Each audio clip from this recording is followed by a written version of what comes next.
Dear church, let's talk about abortion. Hello and welcome to the Dear Church podcast. Thank you so much for tuning in. We've got a star-studded cast panel with us. We've got Holly Joyner with us, Sam Dominguez, who has been a semi-regular so far and hopes to be more of a regular going forward, and then my co-worker, partner in crime, Jake Sledge. Thank you guys so much for being with me on this podcast and talking about a very sensitive topic, the topic of abortion. And I really want to kind of go at this from two different angles. So the first part, I kind of want to talk about what God says about the subject, because I think He is the final arbiter on all truth. I have no desire to play the politics of this issue. I have no desire to, talk about the tribal arguments. Let's remove all of that. Let's condense it down, and let's just look at what God has to say about the subject. Because, like we were talking about, Jake and I, a few weeks ago on the topic of homosexuality, there's conviction but compassion, and those two have to go together. They have to go together if we're going to be disciples. And so I want to look at it from God's viewpoint, and then I also want to look at where we land as the church. How are we supposed to treat people, who have been through this? Holly, you can speak to the aftermath that comes with abortions. And so I think, so many times when it comes to this subject, we get so zeroed in, and maybe it's the politics or whatever, but we get so zeroed in on the conviction side of things that we lose sight of love and compassion. Would y'all agree? Yes. And so I want to kind of look at it from just God's standpoint. And one of the things I want to point out is Exodus chapter 21, starting in verse 22, we have a biblical case of an abortion. And it reads like this. It says, if men struggle with each other and strike a woman with child so that she gives birth prematurely, yet there is no injury, he shall surely be fined as the woman's husband may demand of him, and he shall pay as the judges decide. But if there is any further injury, then you shall appoint as a penalty life for life, eye for eye, tooth for tooth, hand for hand, foot for foot, burn for burn, wound for wound, bruise for bruise. So the medical definition of abortion is the premature exit of the products of conception, i.e. the fetus, the fetal membranes, placenta from the uterus. So it is the loss of a pregnancy, and doesn't really refer to why the pregnancy was lost always, right? So Exodus 21, 22 through 25 is describing an abortion. And God presents a hypothetical situation to Moses with instructions on how to handle such a situation should it occur. Now, I realize we're not Jews, we're not under the old law, but I think if anything, this shows us God's view towards innocent life in the womb, right? And He sees them as viable and valuable. I mean, you can read a little further in Scripture. Proverbs 6:17 says, tells us that one of the things that God hates are hands that shed innocent blood. And I think there's no mistaking that the most innocent of blood is the life in the womb. And so we have that. But I really love Psalm 139. And in Psalm 139, it reads, O Lord, you have searched me and known me. You know when I sit down and when I rise up. You understand my thought from afar. You scrutinize my path and my lying down, and are intimately acquainted with all my ways, even before there is a word on my tongue. Behold, O Lord, you know it all. You have enclosed me behind and before, and laid your hand upon me. Such knowledge is too wonderful for me. It is too high, I cannot attain it. Where can I go from your spirit, or where can I flee from your presence? If I ascend to heaven, you are there. If I make my bed in Sheol, behold, you are there. If I take the wings of the dawn, if I dwell in the remotest part of the sea, even there your hand will lead me, and your right hand will lay hold of me. If I say, surely the darkness will overwhelm me, and the light around me will be night, even the darkness is not dark to you, and the night is as bright as the day. Darkness and light are alike to you, for you formed my inward parts. And the Hebrew there, for inward parts, by the way, literally translates kidneys. And the kidneys are formed in the first 13 weeks of pregnancy. So if you have the King James Version, you'll notice it reads, for thou hast possessed my reins, inward parts. The word used for possessed in the Hebrew there is ka-na. And if you follow that word in the 84 times that it's used in the Old Testament, you find that it means to acquire or to buy something or to own something, which means that you're owned by God. And again, I don't want to get into the tribal arguments, but it's often said, well, it's my body. Well, no, God owns that child. You know, just as he owns you as well, he made you, he stamped you in his image, right? And so you find some interesting things here. He says, you wove me in my mother's womb. I'm fearfully and wonderfully made. The unborn child is a work of God. And it says, my frame was not hidden from you when I was made in secret and skillfully wrought in the depths of the earth. That phrase, the depths of the earth, is a metaphor for the deepest concealment, or the mother's womb. And it says, your eyes have seen my unformed substance. Unformed substance in the Hebrew is golem. And golem actually means embryo. So embryo is what a child is called in the first 8 weeks of development. But then it goes on from there. But a beautiful, beautiful depiction of life, even in the mother's womb, is viable and valuable. Any thoughts on any of that? Well, we clearly see that God's feeling on that, God's position on that, and therefore that's what the follower of Christ's position, belief, opinion should be. It is that he values human life from the very beginning, the beginning being conception, and that babies in the mother's womb are handmade by God.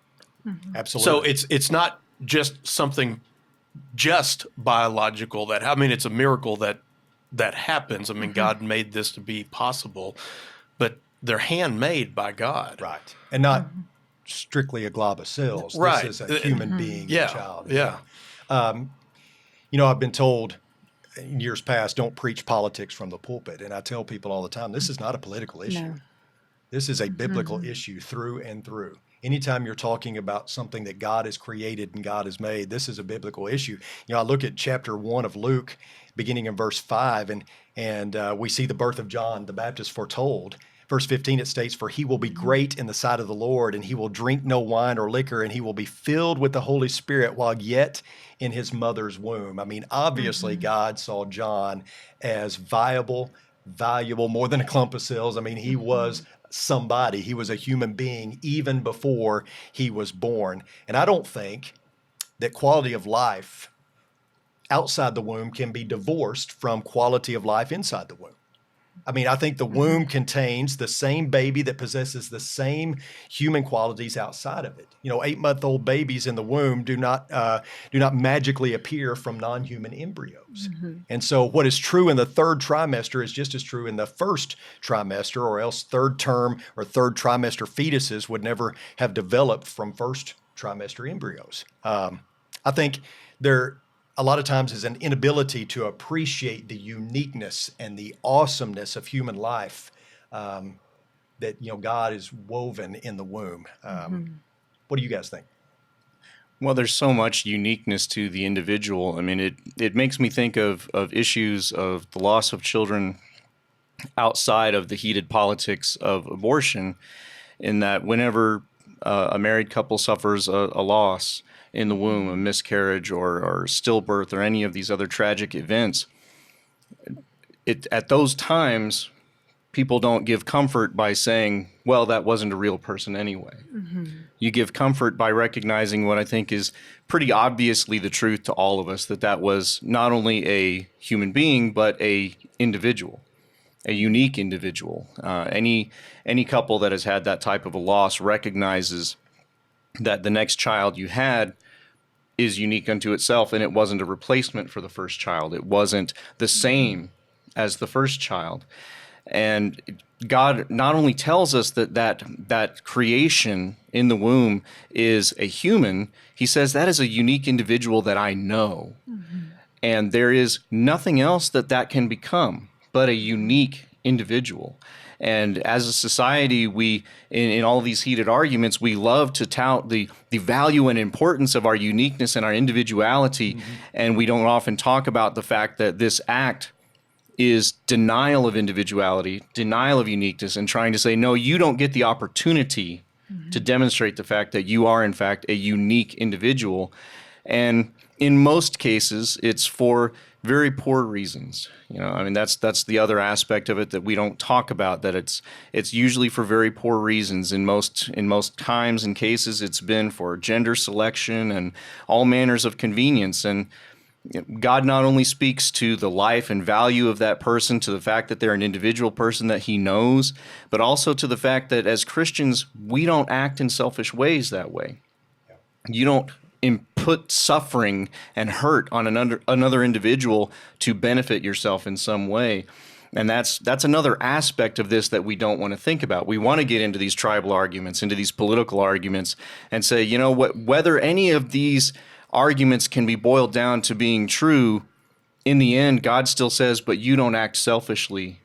You bear sacrifice upon yourself to take it off of other people.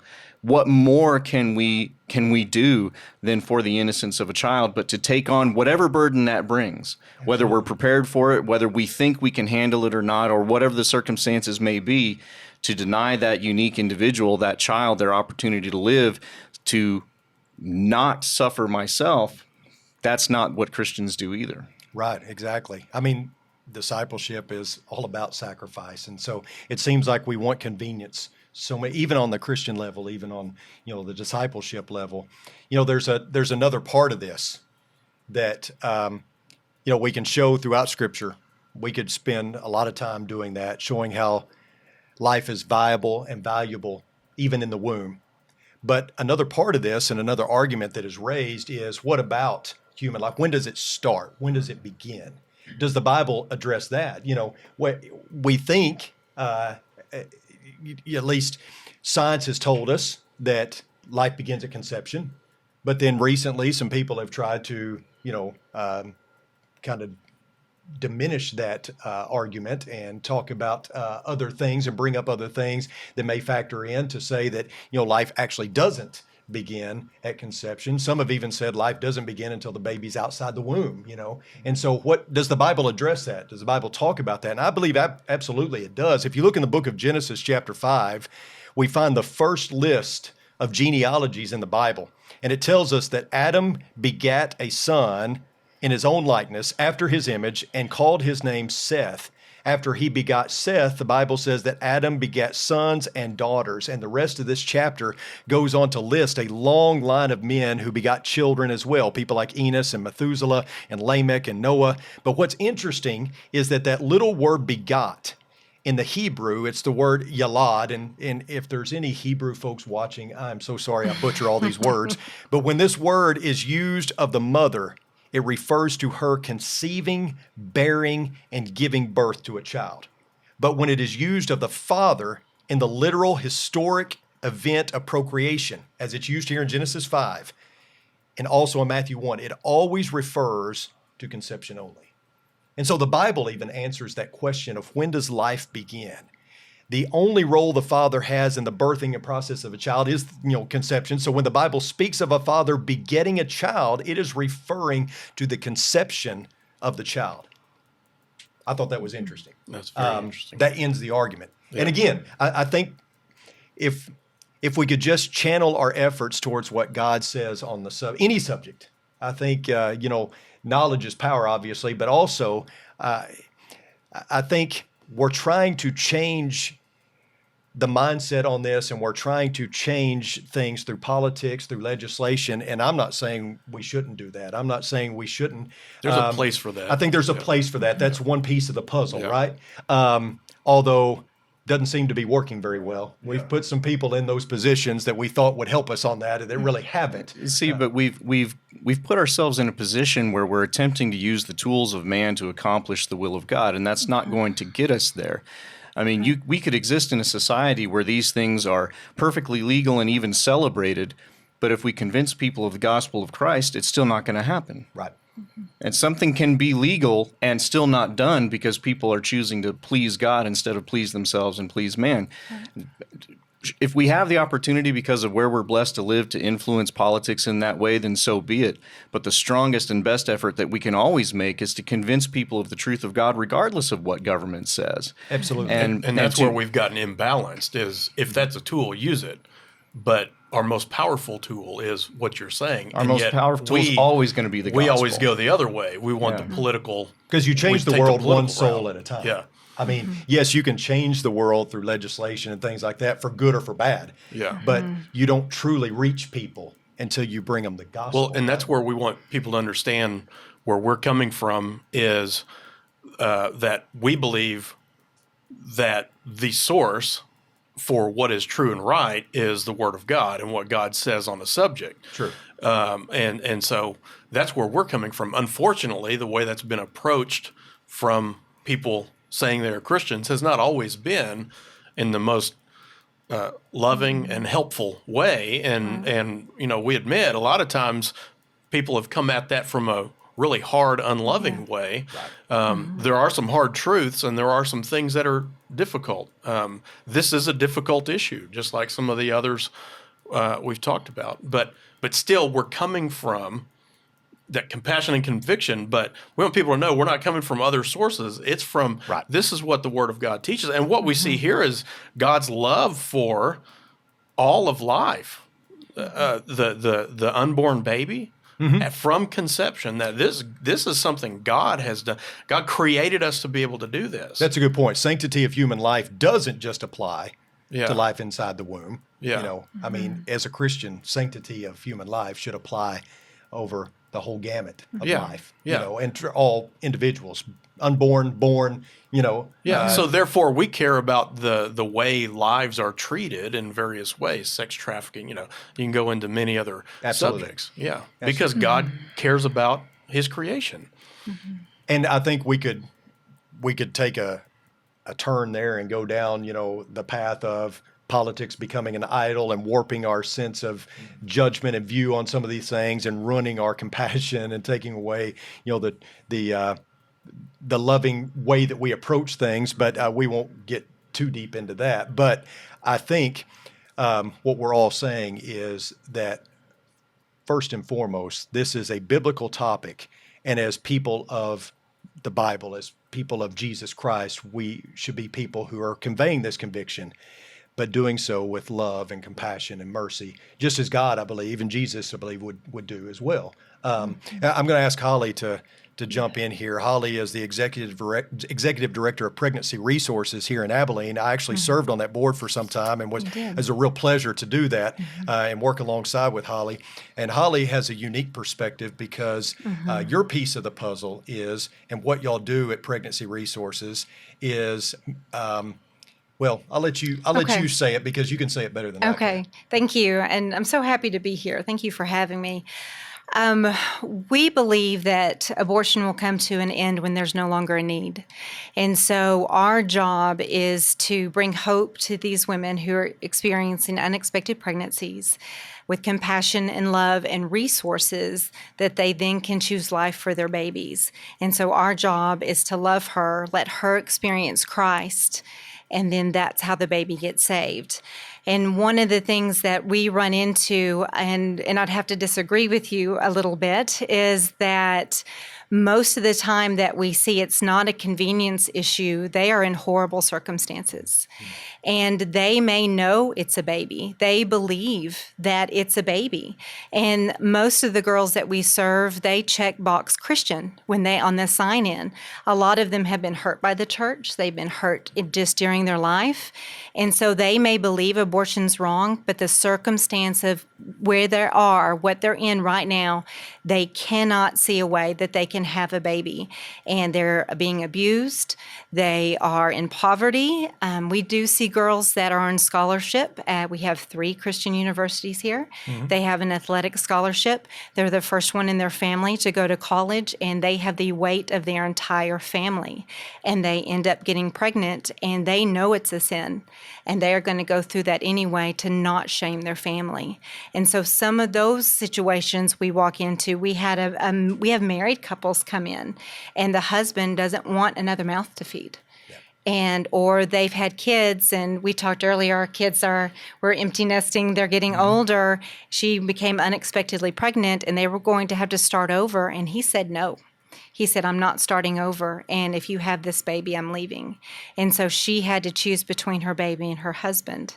Now, what we try to do is come in again, love them, provide resources, and get them to slow down the process and give an opportunity for the Lord to step in and do something miraculous with that life, because He will.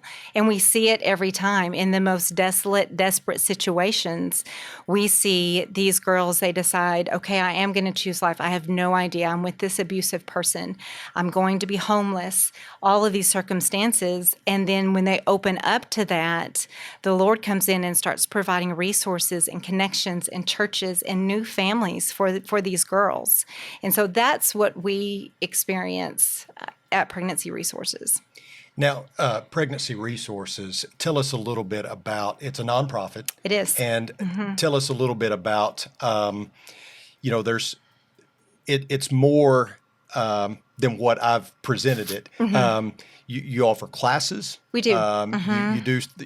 You offer ultrasounds so that they can hear the baby's heartbeat and all that Yes. kind of stuff. Yeah. So you're staffed well with nurses and folks that know their way around this issue. And so tell us a little bit about that, about what y'all do on a daily basis. Everything we do is free and confidential. We have very generous people here in this community, and primarily they come in for the pregnancy test at that time. And at that time, we do option consultation. We also talk to every girl about adoption, because they may not be considering it right then, but again, life starts to happen and they get farther along, and we need to plant those seeds right then. Right. And then we provide prenatal vitamins at that time. We get them connected to doctors and other resources. We do a needs assessment. We do an abuse assessment at that time. And at the ultrasound exam, we ask them to bring as many people that are either celebrating that baby or they're ones influencing her decisions, because we want them to come in, see that it's a life. We want them to fall in love with that baby too, that we can then minister to the whole family with the classes. And our classes are open to anybody in the community. We do parenting, nutrition classes, parenting from newborn all the way up through teenagers, and you need a lot of help at that point. Right. We do childbirth classes, nutrition, and we have Dr. Dad's class. We have dads that come in, and a lot of our dads are not with the mother of the baby, but they want to be a part. They just don't know how. They just need to be empowered. They don't know, okay, we can't put Kool-Aid in the bottle, that the baby's hungry, things like that. And so we come in and we teach them. It's a dad that comes in and teaches that, and they're taller when they walk out. They've practiced diapering. They've practiced swaddling. So again, it's empowering. Maybe they've never seen it, but just empower them to be a part and be a positive part of that child's life. When they take classes with us, they earn points that they then can redeem for baby items. We've had families outfit their entire nursery just by coming to our classes, so they can get cribs and strollers and car seats and anything they need. We also have a licensed professional counselor on staff, and as well as just, again, connecting them to the needs that they have. So it's not just choose life for your baby and then good luck. It is, we will walk with you as long as you'll let us walk with you. We'll be beside you and helping you along the way. And, from my experience of being on the board, don't mean to get into the tribal arguments, but what you hear on TV is we need Planned Parenthood because they offer all these things besides just abortions. And I'm sitting there going, no, Pregnancy Resources did all that and more, and actually ministered to these folks. And, so I always wanted to shout at the TV when I'd hear that, because y'all are doing such an awesome work. You can tell it better than I did. When I was on the board there, we had a gentleman come in with his wife, maybe it been his girlfriend. I'm saying wife, may not have been married, but he was adamant. No child. We're not having another child. We're not having a baby and all that. And when they came and did the ultrasound, you guys used to, I assume you still do give teddy bears to the... Yes. At the positive pregnancy test, they get a teddy bear. At the positive pregnancy test, and he wanted a teddy bear. Do you remember that story? He did. They were not married. They came in, and she was pretty far along. She was between 14 and 16 weeks. And she got the positive pregnancy test, and we gave her a teddy bear. And then we bring him back and start talking to him too and trying to minister to him as well. And he had tattoos on his neck. He was a tough looking dude. He really was, and he was gruff. And he saw she had a teddy bear, and he was like, "Why does she have a teddy bear?" Well, we give him. Well, I wanted a teddy bear. Absolutely. We gave him a teddy bear because we had an opening in the ultrasound schedule that day. We were able to walk them right in and do an ultrasound. And he didn't want another mom. He didn't want another relationship. He didn't want another baby. But he's sitting there on the couch, and he's holding his teddy bear and her teddy bear. He's watching that baby on the screen, and he just melts. And he said, "Okay, I don't know how, but we're going to have this baby. We're going to have this baby." And so, again, we were relieved and excited and swarmed him with resources and opportunities to get connected. Yeah. But go ahead, Sam. Sorry. It sounds to me like with everything that you're showing to these people, everything you're teaching them, everything you're demonstrating to them, it's that you're demonstrating the fact that the Christian outlook is not, we just don't want to stop you from doing this thing. Right. We want to show you what it is, in fact, the church brings to this, which is all the support, all the love, all of the education, everything that you can get. And I think so often when we get involved in these arguments, we end up coming down to, well, all I care about is that you not make this decision. Right. And that's, as you said, it's almost the last thing on their mind. They have all these other considerations on their mind. And if we just run down the road of I'm trying to convince you that this is wrong. And it's, well, I already know that it's wrong, but I'm trying to make a decision based on all of these other things. And so most of the time, as Christians, we fail to be productive in helping these people, because we just take that one track. I'm just going to stop you from making this decision. And we're not being that comfort. We're not being that care. We're not demonstrating to them that what I actually care about is you. What I actually care about is your well-being, your livelihood, your spiritual well-being. These are all the things that are most important to me, not just this one decision that you're trying to make. How can we better demonstrate that kind of thing without losing our convictions? I think coming when you come across a situation with the compassion that she is just as valuable as the baby.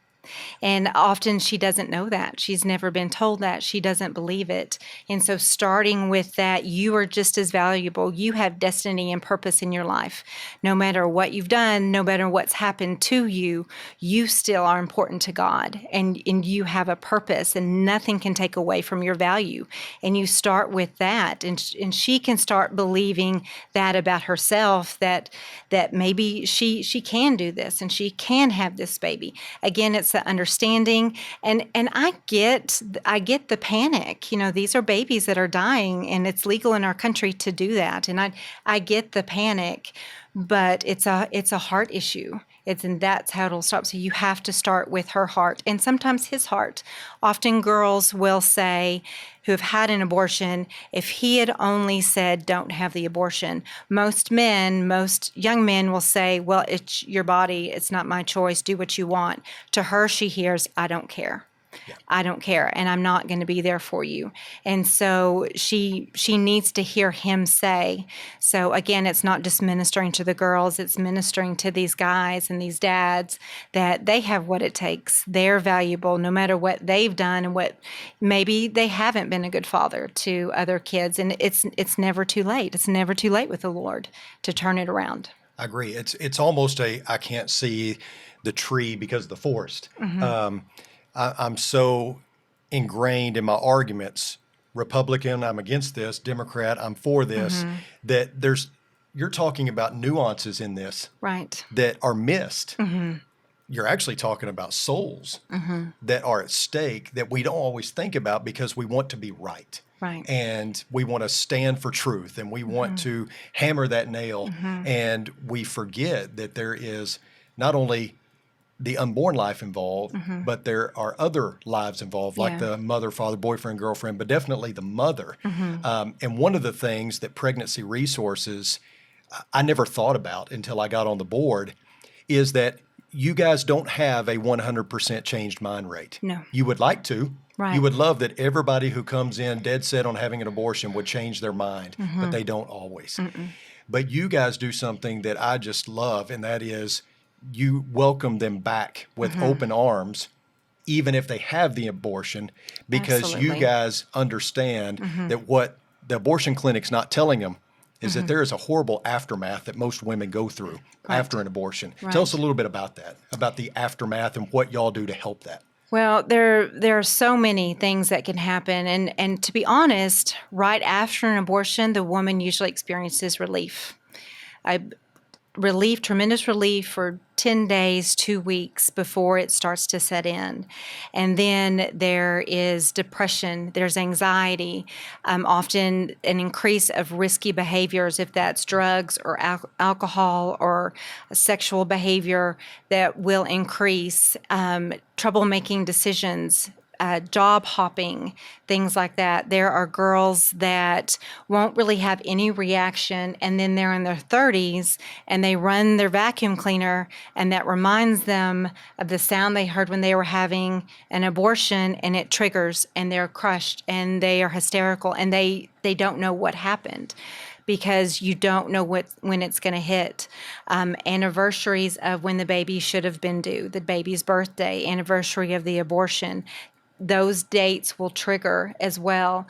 And we have professional counseling. We're in connection with several ministries in town. There's a website that we direct people to, because sometimes you want to be in the privacy of your own home when you start processing this pain. And again, the ladies that work at Pregnancy Resources, because they are so compassionate and non-judgmental, most of the girls do come back and see us if they've had an abortion and call us because they feel loved. Good. And we don't want them to rush out and have another get pregnant again, try to have a replacement baby that they're not ready for, or have multiple abortions. And you can't forget the guys in this. The men will have effects as well. There are stories that I've been told that men will start getting stomach ulcers because of the stress and not know how to relate it. Again, the job hopping, the inability to make a decision because I made a bad decision, not being able to connect to kids in the future, not being able to really connect to his wife, because the Lord engineered men to provide and protect their families. Absolutely. And when you go against the core of what you're created to do, it breaks something. Yeah. And there's healing for men as well. That ministry that you provide to these people when they come back, though, it's just another aspect of demonstrating to them their value. And it's demonstrating that from the beginning, what we care about is them as well. It's not the idea of, oh, well, you went through with this mistake, your soul is no longer important to me, and it's no longer important to God. One of the things that I was talking to Chris about was how the church needs to be a place where people who have had abortions can come and learn about God's forgiveness and learn about God's love, and can learn how the church family can help you through that, and can help you deal with, and not make it go away, not make that pain just completely eliminate, but it is a place of love and a place of caring and a place of service. And so often we get so caught up in chasing down the wrongness of the particular act that we don't step up and demonstrate the care and the love and the mercy to those people. And we forget that there's going to be people in our congregations who have had abortions. There are going to be people that we want to convert into the church who have had that. And we need to be able to recognize that God's plan involves them too. Right. His plan to save people, his plan to love people, extends to them as well as to that child, and not get so caught up in that aspect of it that we forget then to show God's love to these people who have made this thing that's tearing them up now. Right. And they need that love and that mercy, and God has equipped us to be that source for them. I think establishing yourself now as a loving, compassionate church. And again, we're passionate, being careful, being minded that I believe it's 1 in 4 women in your church have experienced abortion. And so when you speak of that, again, you don't water it down, but Christ died for all of it.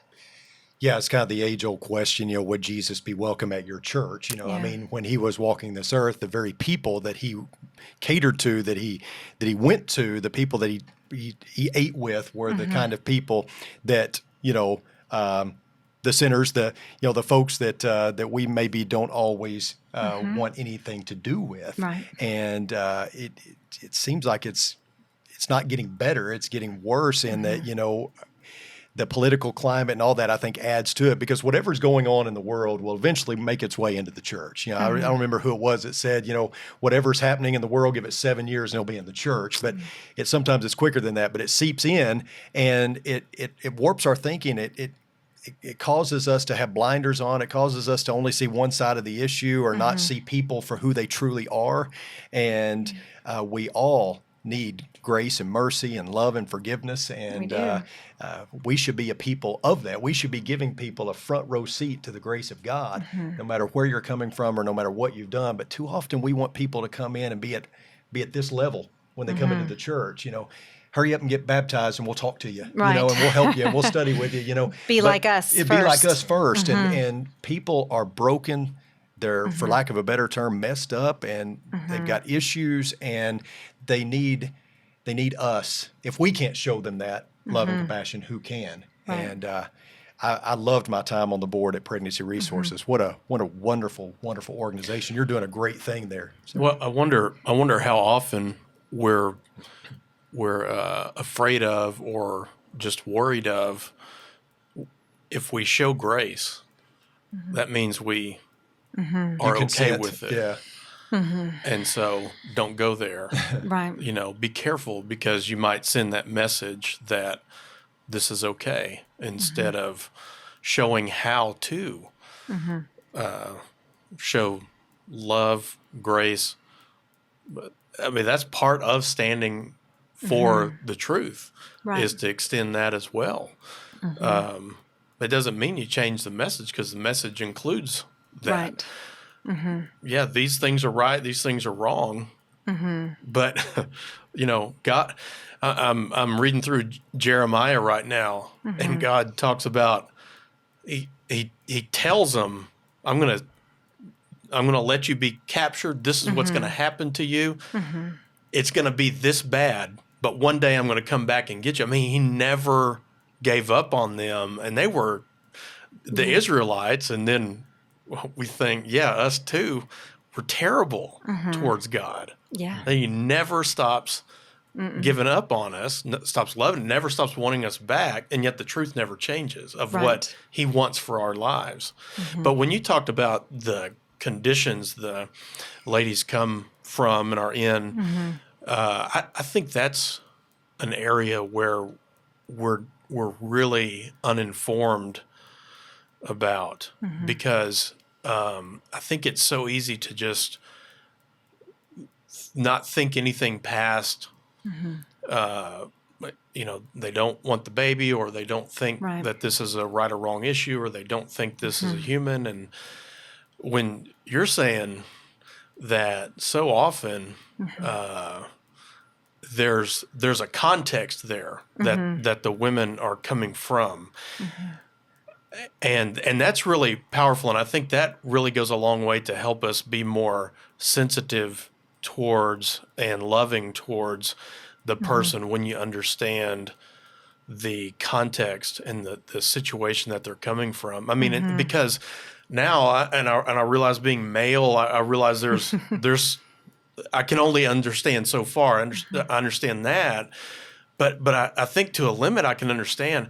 My goodness, if I were in that situation, and you're looking at no hope, I mean, what are my alternatives? It's a lose-lose. I'm being Right. abused. I have nothing. I'm going to be homeless, or the college example. Either one of those. I mean, my Yeah, goodness, of course the thought would cross your mind, and you would, Yes. and so I Yeah. think we've got to really be more sensitive to that. And I think, like what Sam's been saying, that should go a long way in helping us minister to those ladies, and Absolutely. as well as the fathers. Absolutely. Yeah. It's not as simple as we might think. And also, when somebody comes up, and I will have people in church and in my community that will come up and just blurt out that they've had an abortion because of what I do. And I think they think I can see it on them or something, and I can't.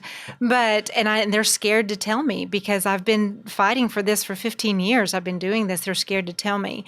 And I always say, I am so sorry. I am so sorry you went through that. Yeah. And start there, and what was going on in your life that this was the choice. We know what was going on, and starting with that, and the Lord will bring the conviction as you're ministering to them. Okay, so what yours? I mean, that's just really great wisdom for us because you know, Yeah. I wouldn't know what to. You just you don't expect that, No. and so that's you don't know what to say. Loss of a loved one, all those kinds of things, and Right. people say all kinds of things they shouldn't say. Right. But what a great thing to say is, "I'm sorry," and to love on them, and you're not saying everything's okay. You're not saying you're terrible. You're just Right. you're there for them right there. And based on what you were saying, and I wanted to ask you again to make sure I understood. So you're saying that you gave the example the father that came in also and changed his mind. Yeah. Do y'all see that there is something just inherent within us that we know what we're doing? I mean, aside from the noise of culture that tries to tell us it's not a human, all of those things, it sounds to me that you're saying when people come in, they know. They know that's a human. They know Yes. that's a human baby, and they know this isn't right. Yes. I'm in a tough spot, but I know this isn't Right. right. Politics Right. is out the window when they come in. Right. It's not a flippant decision. We don't have women that come in and say, "Well, it's my body. Just give me my pregnancy test and I'll be out the door." And it's not. This is just a form of birth control. We don't hear women say that. So to me, that's important to say. Okay, Mm-hmm. here's the noise. Forget that because that's Yeah. not reality. That's I'm not saying real they're not life. out there. Right. That's right. just not what we see. Yeah. Yeah. Yeah. That's Which- not what we see.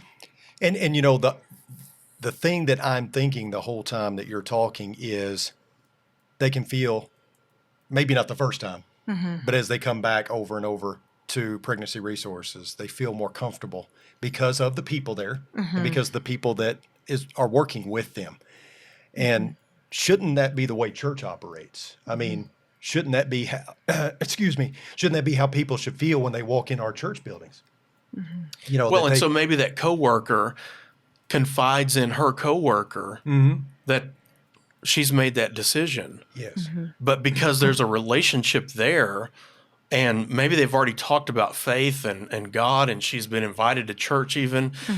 And so now that maybe she's made that decision, but like with you guys, she could come back to that coworker. You talked about church or Right. something like that, or can you pray with me, or can you come over and just spend some time with me? And maybe that's that inroad into that church family that can Right. love them and help Yeah. them. Have you presented yourself as a compassionate, understanding person? And Yeah. as we comment on politics, we keep saying we're not going to talk about politics, and we keep doing it. But when you comment on any of the crisis that's going Yeah, on right yeah. now, what are we saying? Do we have God perspective on the crisis that's going on in so many corners of our world? And what are we saying? And have we presented ourselves to be grace-filled and to be Christ-like and to be that safe place that person can come to and would want to come to? Yeah, because I think what you're saying is what I think know in theory, which is people don't care how much you know till they know how much you care kind of thing. Right. And as much as we would like to think that people come to our churches first and foremost because they hear the truth, folks that you're talking about are coming because of compassion first and foremost, because you care about them. Right. And let's use that as an opportunity to teach the truth. But truth isn't the first thing that's attracting them a lot of No. times. Well, as you said, as we begin, we want to let God be the arbiter of what is right and wrong when we're making these decisions. Well, at the same time, we've allowed the world that is putting out this distorted message to these young women. pushing the narrative. They're putting out this distorted message to the men involved. And yet we're allowing them to define how we then discuss the topic and how we approach the topic with people. And say, no, I understand that the world is putting out this distorted view of what abortion is and why it might happen or why it might be a benefit. They might put out the distorted view that there is no consequence that you're going to feel. But God empowers us to not have to have that argument. That's right. We can say, well, God is the arbiter of right and wrong, but God is also the arbiter of how we interact with people.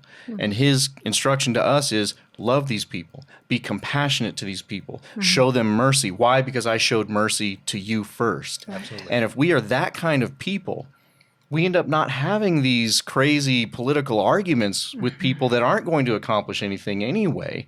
We can instead teach people that God loves you, and the only reason I'm involved in this at all is because I love you too. I'm not trying to win a political argument with you, or I'm not trying to win a political argument with someone else and you're just the pawn involved. Right. Right. Instead, it's I love you because God loved me first, and I can help you get through this, whether I understand it well, whether I can see the conclusion, but I can help you through it. And as a Christian, I can be there with you because that's something God has asked me to do. Absolutely. To walk alongside you. Absolutely. Well, I want to thank you for joining us for the Dear Church podcast. We thank you so much for tuning in, listening, watching, both. We ask that you please spread the word about the podcast. You can find us on iTunes, Spotify, YouTube, and of course, Facebook. On Thursday around lunchtime, around 11 or 12, the new episodes always air. If you have questions, if you'd like to comment on any episode, including this one, you can email me at chris.mccurley@rippleoflight.com. We value your input. We thank you for watching and listening, and pray that that the Lord bless you and keep you. Thank you again. Until next time, sincerely, Chris.